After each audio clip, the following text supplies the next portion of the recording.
The crimson vessels of the Valdorian Empire cut through the void like drops of blood against the star-speckled canvas of space. Their sleek, organic curves gleamed with an otherworldly luminescence, each ship a testament to millennia of advanced engineering and artistic mastery. At the helm of the flagship Sovereign's Pride, General Zara stood motionless, her piercing amber eyes fixed upon the blue-green marble that hung before them in the cosmic darkness. Earth. Such an unremarkable world, she mused, its primitive inhabitants blissfully unaware of the technological marvels now observing them from orbit. Zara's statuesque figure, standing nearly 7 feet tall, was encased in form-fitting armor that shimmered like liquid ruby in the ship's ambient lighting. Her long platinum hair was braided with ceremonial threads of gold, marking her status as one of the Empire's most distinguished military leaders. The intricate tattoos that adorned her exposed arms told the story of countless victories across a dozen star systems. "General," came the respectful voice of Captain Nexia, her second in command. The younger Valdorian approached with the fluid grace characteristic of their species, her own armor a deeper shade of crimson to denote her rank. "Our sensors have completed their preliminary scans of the planet's surface. The inhabitants' technology appears to be ... quaint." Zara's lips curved into a slight smile, though whether from amusement or disappointment was difficult to discern. "Quaint. An interesting choice of words, Captain. Show me their defensive capabilities." The bridge's holographic display flickered to life, projecting a 3-dimensional map of Earth's major population centers.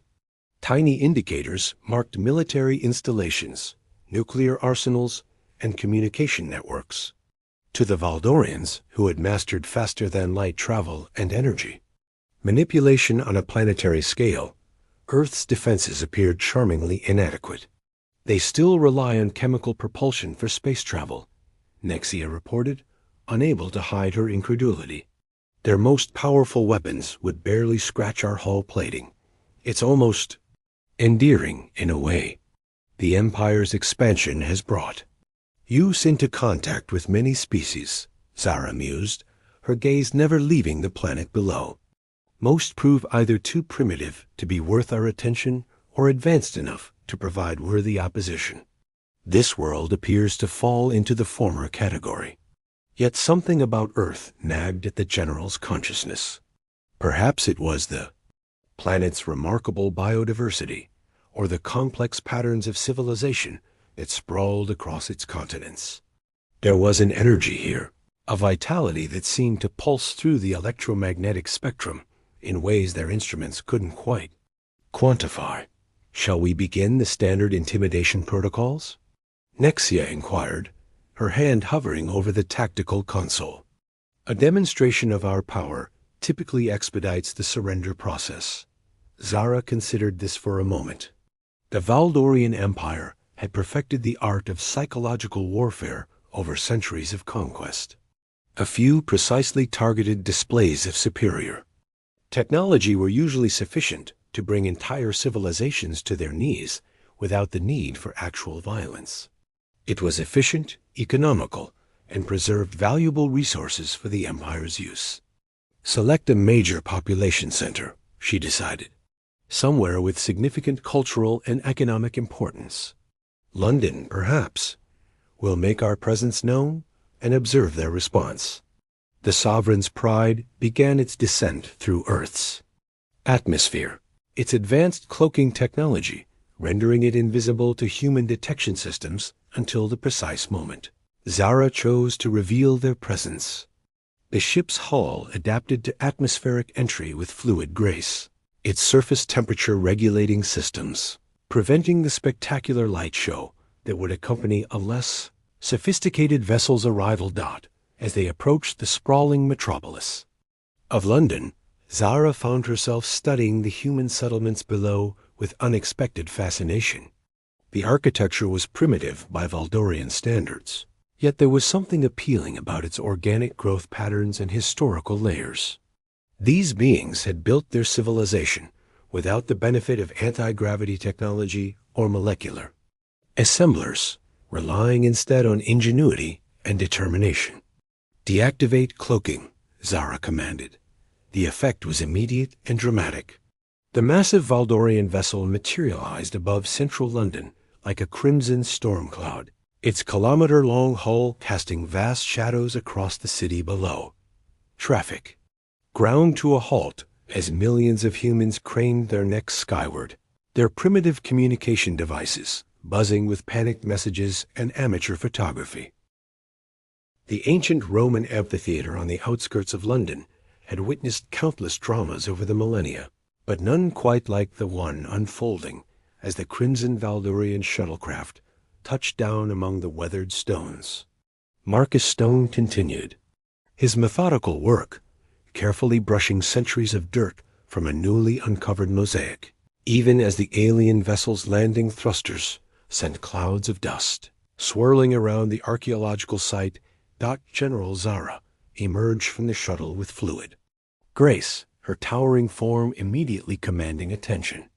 The contrast between her advanced armor and the ancient ruins created a striking tableau, past and future colliding in a moment frozen in time. Behind her, 3 Valdorian warriors took defensive positions, their weapons gleaming, but not yet. Drawn. Marcus finally looked up from his work, setting down his brush with deliberate calm. He studied the alien visitors with the same careful attention he might give to a particularly interesting artifact, his academic mind cataloging details, their height, their elegant movements, the way their armor seemed to shimmer with its own inner light. "Remarkable craftsmanship," he said finally, nodding toward Zara's armor. "The metalwork appears to be seamless, single-piece construction, or some form of molecular bonding." Zara blinked, caught off guard by the unexpected greeting. In her centuries of first contact scenarios, no primitive being had ever opened a conversation by commenting on Valdorian technology with such casual expertise. "You are not afraid?" she asked, her voice carrying a melodic quality that seemed to resonate in the ancient stones around them. Marcus smiled, a genuine expression that reached his dark eyes. "Should I be? You could have obliterated this entire city from orbit if destruction was your intent. The fact that you chose to land and make contact suggests curiosity rather than malice. Most species flee or attack when first encountering the Valdorian Empire," Zara observed, stepping closer to examine the excavation site. "Your reaction is unique." "I'm an archaeologist," Marcus explained, gesturing to the partially uncovered ruins around them. "My profession has taught me that first impressions can be deceiving. These stones, for instance, most people see only rubble. I see stories, connections across time, evidence of civilizations that once thought themselves eternal." Something in his words resonated with Zara in an unexpected way. The Valdorian Empire prided itself on its long history, its accumulated knowledge spanning millennia. Yet here was this short-lived human speaking of time and civilization with a perspective that seemed to transcend his species' brief lifespan. "What have you discovered here?" she asked, genuine interest coloring her tone. Marcus knelt beside the exposed mosaic, his hands moving reverently over the ancient tiles. "This site dates back nearly 2,000 years. It was built by people who believed their empire would last forever, much like yours, I imagine. They created beauty, wrote poetry, fell in love, dreamed of the future. And then they died," Zara finished, but without the dismissive tone she might have used for other conquered species. "Their bodies did, yes, but their ideas, their art, their stories, those survived. That's what makes a civilization truly powerful, isn't it? Not the ability to destroy, but the ability to create something that outlasts its creators." Before Zara could respond, a voice called out across the dig site. "Marcus, thank God you're all right." Professor Elena Vasquez hurried toward them, her dark hair disheveled from running through the chaotic London streets. As one of the world's leading xenolinguists, she had raced to the site as soon as news of the landing reached the university. She stopped short when she saw the towering alien figures, her academic excitement warring with very human apprehension. "Professor Vasquez," Marcus said calmly, rising to make introductions. "I'd like you to meet—" "I'm sorry, I didn't catch." "Your name?" "General Zara of the Valdorian Empire," Zara supplied, studying this new human with interest. The woman's fear was palpable, but it was tempered by unmistakable curiosity. Elena's eyes widened as she processed the linguistic patterns in Zara's speech. "Your language structure suggests a highly developed grammatical system with roots in mathematical precision. The tonal variations indicate not just emotional content, but hierarchical and temporal markers." "Fascinating." Despite herself, Zara found her lips curving into what might have been amusement. "You study languages?" "Among other things," Elena replied, her professional enthusiasm beginning to override her fear. "I specialize in the development of communication systems in advanced civilizations. Your arrival here represents the greatest linguistic discovery in human history." From behind Zara, one of the Valdorian warriors, a live female named Kestra, stepped forward.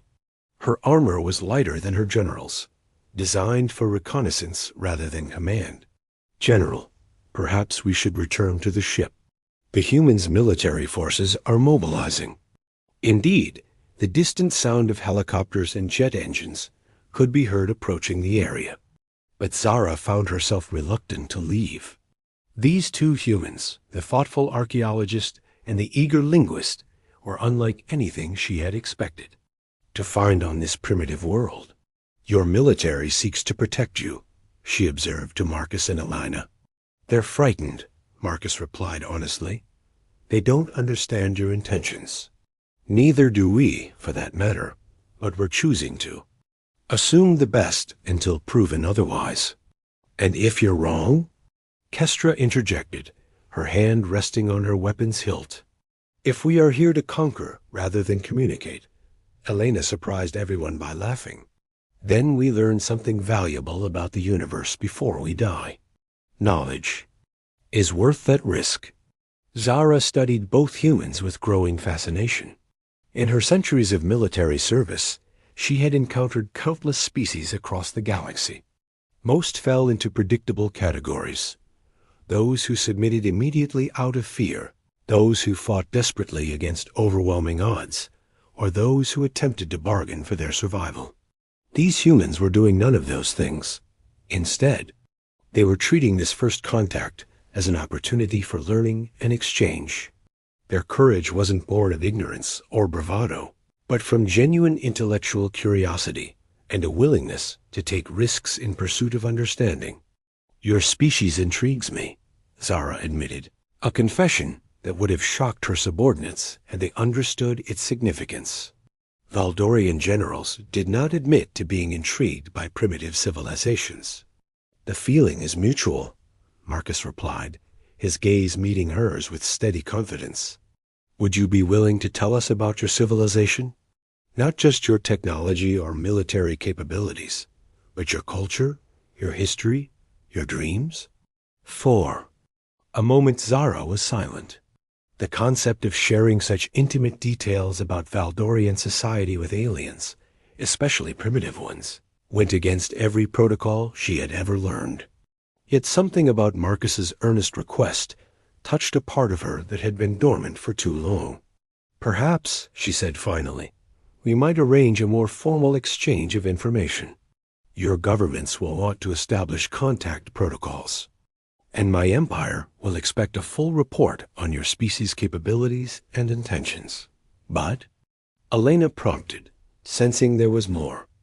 Zara's amber eyes found Marcus's again, and for just a moment, the general of the Valdorian Empire allowed herself to smile like a woman rather than a warrior. "But I confess myself curious about your archaeological work I have seen many worlds, many civilizations. Perhaps you could show me what makes this one worth preserving. As military helicopters circled overhead and two civilizations stood on the brink of either war or unprecedented cooperation, Marcus Stone found himself looking into the eyes of an alien warrior and seeing not a conqueror, but a kindred spirit. Someone who, like him, sought to understand the deeper truths that connected all sentient life across the vast tapestry of the universe. The ancient stones of Rome bore silent witness to this first spark of something that would prove far more powerful than any weapon in either species' arsenal. The makeshift conference room, established in the British Museum's main hall, buzzed with tension and anticipation. Ancient Egyptian sarcophagi and Greek marbles stood as silent witnesses to what many considered the most important diplomatic gathering in human history. On one side of the ornate mahogany table sat the human delegation, led by seasoned negotiator Rebecca Chun, whose calm demeanor masked years of experience in international crisis management. Across from them, General Zara commanded attention, even while seated, her crimson armor a stark contrast to the earth tones favored by her human counterparts.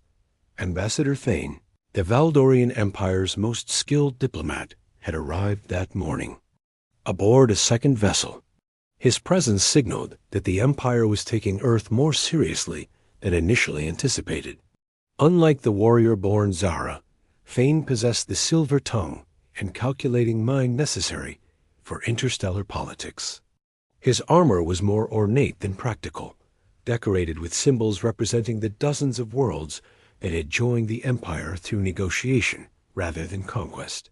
The Empire's terms are generous, Thane was saying, his melodious voice filling the high-ceilinged chamber. Complete technological sharing, protection from hostile alien species, and integration into our trade networks. In exchange, Earth provides raw materials and accepts imperial governance structures. Rebecca's expression remained diplomatically neutral, though her fingers tightened almost imperceptibly around her pen. Ambassador Thane, while we appreciate the Empire's generous offer, humanity has a long history of valuing its independence. Perhaps we could discuss a partnership arrangement instead. Marcus sat in the gallery section, officially present as a cultural consultant, but finding himself increasingly distracted by Zara's reactions to the negotiations. While her face remained professionally composed, he had begun to recognize subtle tells, the slight tightening around her eyes when Thane made particularly condescending remarks about human capabilities.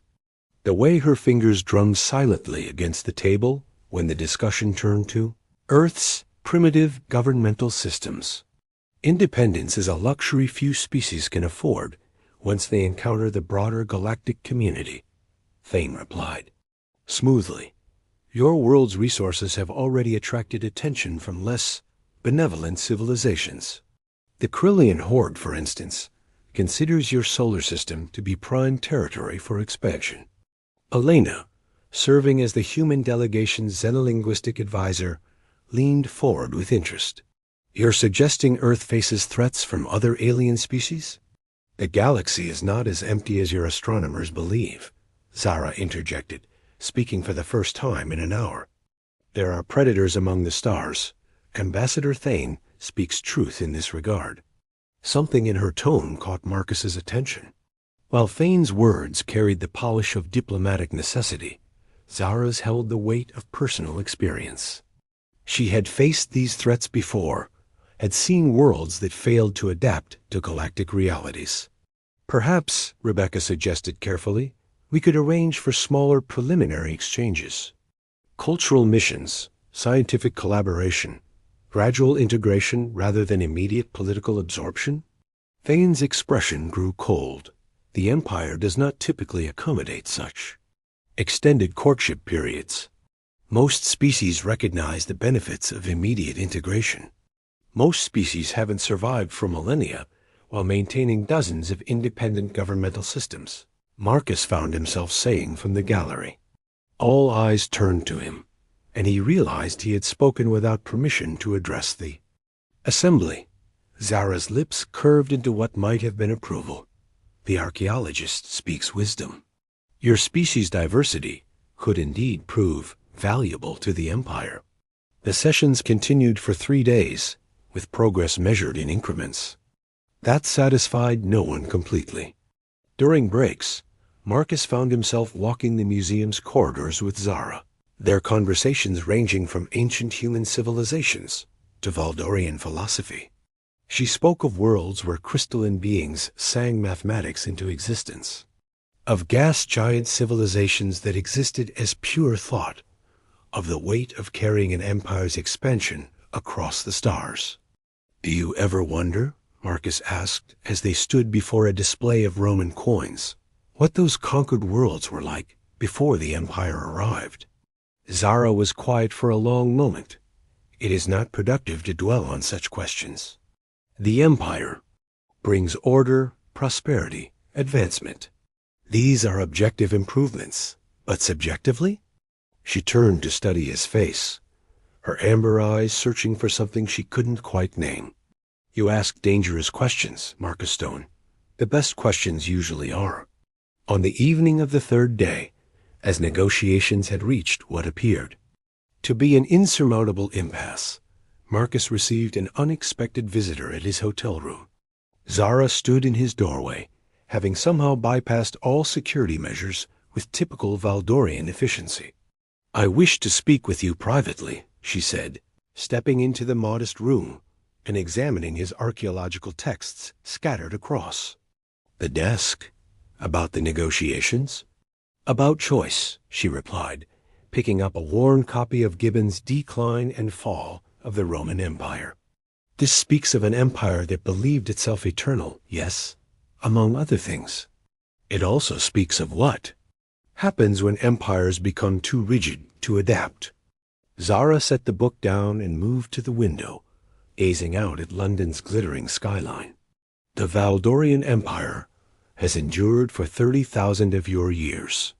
We have brought peace to countless worlds, eliminated war, disease, poverty, and freedom? Freedom is chaos. Freedom is the luxury of the strong preying upon the weak." Marcus joined her at the window, standing close enough to catch the faint energy signature that seemed to emanate from her armor. "But without freedom, there's no growth, no discovery, no art that hasn't been approved by committee. Your empire may be eternal, but is it alive?" For a moment, neither spoke. The weight of galactic politics, of species survival, of impossible choices hung in the air between them. Then Zara turned, and Marcus found himself looking into eyes that held depths he was only beginning to understand. "You make me question things I have never questioned," she said quietly. "Good questions don't have easy answers. Marcus ... She began, then stopped, as if crossing some invisible threshold she couldn't retreat from. "If your world chooses to resist the Empire's integration, there will be consequences. Other species will take notice of Earth's resources. The Krillian horde shows no mercy to worlds they consider defenseless. And if we accept, you become part of something greater than yourselves. But you cease to be ... this." She gestured toward the window, toward the chaotic, vibrant, stubbornly independent world beyond. Marcus reached out, slowly, giving her every opportunity to retreat. When she didn't, he placed his hand over hers. The contact sent an almost electric shock through both of them, not painful, but profound, as if two different forms of life were recognizing their fundamental compatibility, despite all logic. "There has to be a third option," he said. "There is always a third option," she agreed, her voice barely above a whisper. "But it requires courage from both sides." The next morning brought crisis. Long-range Valdorian sensors detected an approaching Krillian scout fleet, still months away, but moving with purpose toward Earth's solar system. Ambassador Thane used the news as leverage, pushing for immediate integration under Imperial protection. The Decision can no longer be postponed, he announced to the emergency session. Accept our terms now, or face the Krillian threat alone. But as the human delegates struggled with an impossible choice, Zara stood and made a declaration that would change everything. I formally request a postponement of integration proceedings pending further cultural evaluation.